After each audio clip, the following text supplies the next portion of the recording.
Hilda poursuivait sa route, tâchant d'ignorer la morsure croissante de la faim et de la soif. N'ayant aucune certitude quant à la direction à prendre, elle avait fini par se fier à son instinct, choisissant comme point de repère la silhouette élancée d'une cathédrale gigantesque dont les deux flèches perçaient l'horizon brumeux. Le monument semblait se dresser à plusieurs kilomètres de là, une distance décourageante, mais au moins cela lui offrait un objectif clair. Au fil de sa marche, elle eut le soulagement de quitter les quartiers calcinés de la veille. L'odeur obsédante de chair brûlée s'estompa peu à peu, remplacée par un silence poussiéreux, presque solennel. Elle pénétrait désormais dans une zone épargnée par les flammes, où les façades noircies par le temps plutôt que par la chaleur cachaient encore des secrets, mais où l'air était au moins respirable. La chaleur résiduelle, mêlée aux fumées de la veille, lui avait pourtant laissé la gorge sèche comme du cuir. Ses lèvres fendillaient et son souffle court témoignait de l'implacable déshydratation qu'il a gagnée, et elle se surprit à regretter de ne pas avoir pris le chemin de la Styre, dont les eaux nauséabondes s'étendaient plus à l'est. Peut-être y aurait-elle trouvé un semblant de soulagement. Mais elle balaya bien vite cette pensée. Même mourante de soif, elle doutait d'un jour oser boire de cette eau grise qui serpentait au cœur de Mordheim comme une veine infectée. Non, il valait mieux s'en tenir au plan, celui qu'il s'était fixé avant que tout ne bascule, récupérer l'orbe du démon des mains des sœurs de Sigmar. Et dans une ville corrompue jusqu'à la moelle, où pouvait-on espérer croiser un ordre de fanatiques religieuses, sinon dans une cathédrale titanesque ? Le quartier qu'elle traversait, bien que préservé des flammes, portait cependant les marques d'un autre fléau, plus insidieux. Les murs, d'abord simplement fissurés et couverts de moisissures, semblaient se déformer subtilement à mesure qu'elle progressait, plus que ce qu'elle avait déjà pu voir. Les pavés sous ses pieds devenaient mous, spongieux par endroits, comme si la pierre elle-même s'était imprégnée d'une vie malsaine. Un filet visqueux, parfois verdâtre, parfois rougeâtre, suintait des jointures des bâtisses. Et Hilda ralentit le pas, une crispation sourde lui nouant les entrailles. « J'ai la seule impression de pas être seule. » C'était une impression vague d'abord, un murmure ténu dans le silence, le soupçon d'un pas qui ne lui appartenait pas, une présence à la lisière de son champ de vision. Elle se retourna brusquement à 2 reprises, mais rien, le vide, les ruelles tordues et les fenêtres béantes comme des orbites creuses. Cependant, l'ombre d'un doute avait germé dans son esprit et elle savait par expérience que, dans Mordheim, même les ombres pouvaient être dangereuses.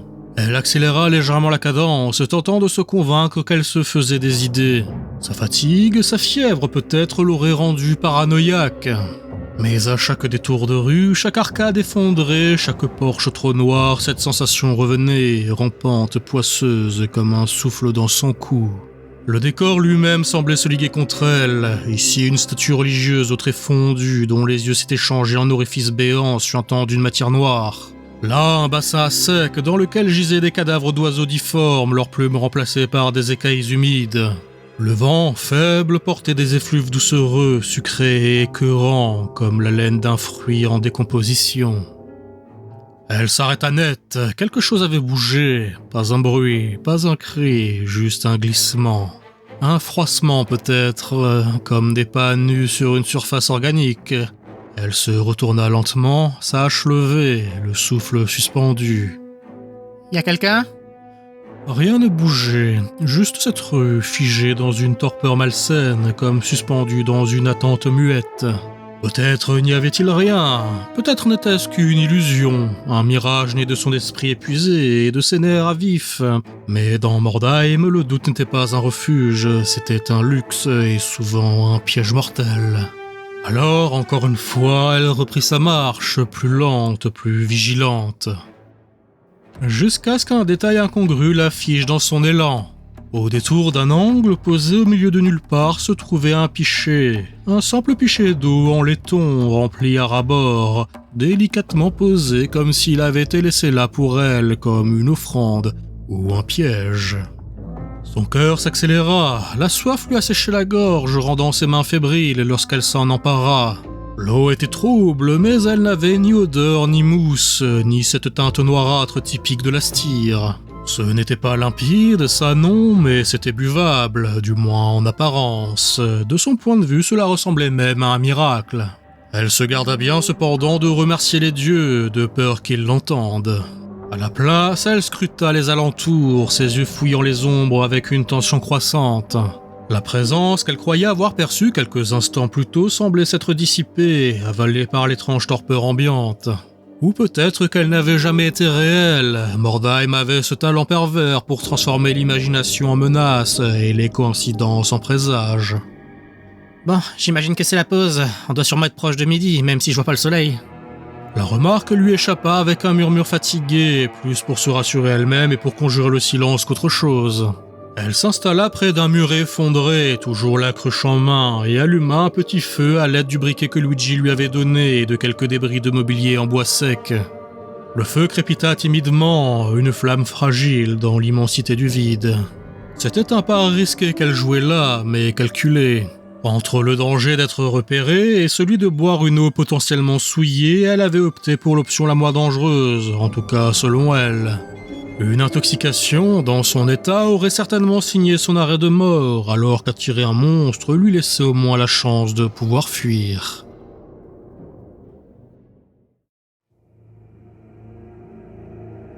Loin de là, dans un recoin oublié de Mordheim, une assemblée sombre s'était réunie sur une place rongée par une corruption si profonde qu'elle avait infiltré jusqu'à la pierre elle-même. Ici, le sol semblait vivant, parcouru de vénules noirâtres pulsant lentement au rythme d'un cœur invisible et obscène. Au centre trônait autrefois une majestueuse statue représentant un ancien héros impérial, mais désormais cette figure gisait à terre, effondrée sous l'infamie des profanations dont elle avait été la victime.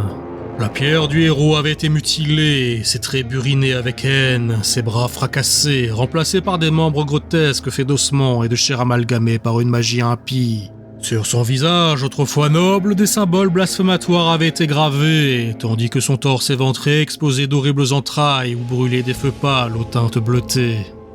C'était là, debout sur ce promontoire macabre, que se tenait l'archiviste. Drapé de robes sombres, son visage toujours masqué par un faciès ouvragé et baroque, il dominait ses fidèles avec une aura de commandement implacable. Il leva lentement les bras, et un silence pesant s'abattit immédiatement sur l'assemblée. Mes frères et sœurs, vous, élus des véritables maîtres de ce monde, contemplez la gloire infinie des puissances de la ruine. Voyez comment Mordheim, jadis symbole arrogant de l'orgueil humain, rampe désormais sous l'ombre miséricordieuse de nos seigneurs bien-aimés. Un murmure approbateur se répandit dans la foule et l'archiviste poursuivit, sa voix gagnant en puissance et en fanatisme.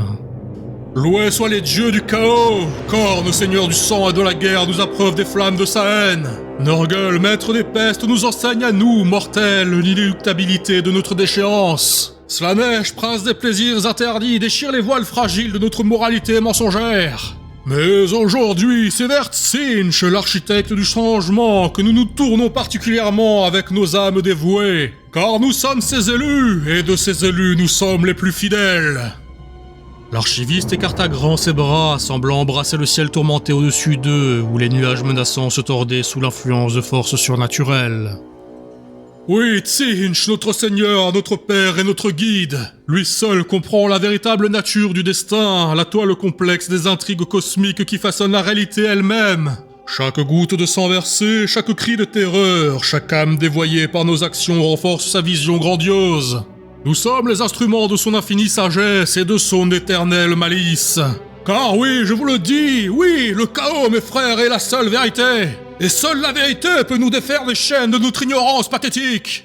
Après cet éclat, l'archiviste baissa lentement la voix, prenant un ton plus intime, mais non moins menaçant, presque conspirateur. Et ceux qui refusent d'accepter cette vérité absolue, ceux qui s'accrochent désespérément à leur fausse lumière, à leur misérable foi en des dieux sourds et impuissants, ceux-là connaîtront un sort pire que la mort.